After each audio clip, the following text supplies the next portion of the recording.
Aujourd'hui, on va encore parler de vin. Aujourd'hui, on va parler de quoi? On va parler du domaine Boucabeille.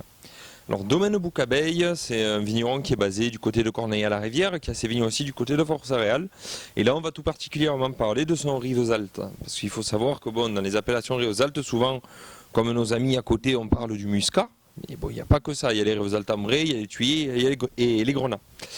Et là, il y a l'appellation Rivesaltes tout court. Au final, comme on a là-dessus, on est sur des macabeux en fait qui sont utilisés. Donc le macabeux qui est un cépage assez terroir et assez typique d'ici. Donc des vins qui vont s'exprimer plutôt sur le côté floral. Et c'est plutôt très jeune, parce qu'un Rivesaltes ambré, normalement, on est vraiment sur la couleur de l'ambre, hein, c'est vraiment orange, c'est vraiment assez profond. Là, non, on veut une couleur quand même beaucoup plus dorée, beaucoup plus dans l'esprit de ce que serait un vieux muscat. Et sur le plan aromatique, ça va totalement différer. C'est-à-dire que là, on va être vraiment sur des expressions légèrement pignon qui vont ressortir.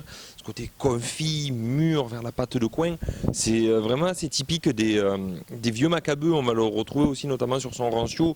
C'est cet arôme floral qui est très typique de ce cépage. Et ça donne au final des vins doux qui sont très adaptatifs. C'est un vin doux qui, en apéritif, se boit très facilement. Mais en même temps, avec ça, on peut se faire plaisir sur un bon petit bleu.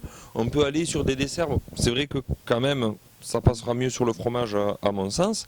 Mais on est sur des vins qui s'adaptent très facilement. Donc ça a seulement 4 ans d'élevage.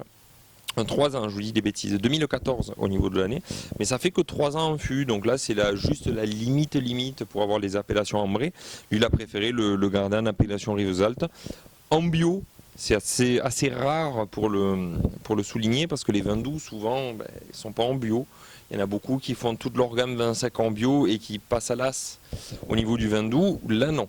Là, le vin doux est en bio, donc il fait quand même un bel effort dessus. Ça explique aussi son prix, parce que là, on est à 18 € sur la bouteille. Mais l'avantage qu'on a, c'est le vin doux. Hein. Donc le vin doux, c'est un produit qu'on peut ouvrir, qu'on peut oublier un petit peu dans le frigo ou dans la cave. On n'est pas obligé de boire la bouteille comme ça le soir même. Donc profitez-en, c'est très bon. Il nous en reste un tout petit peu sur le 14. Venez en chercher, et forcément disponible sur le site internet aussi. Allez, à bientôt. Adieu.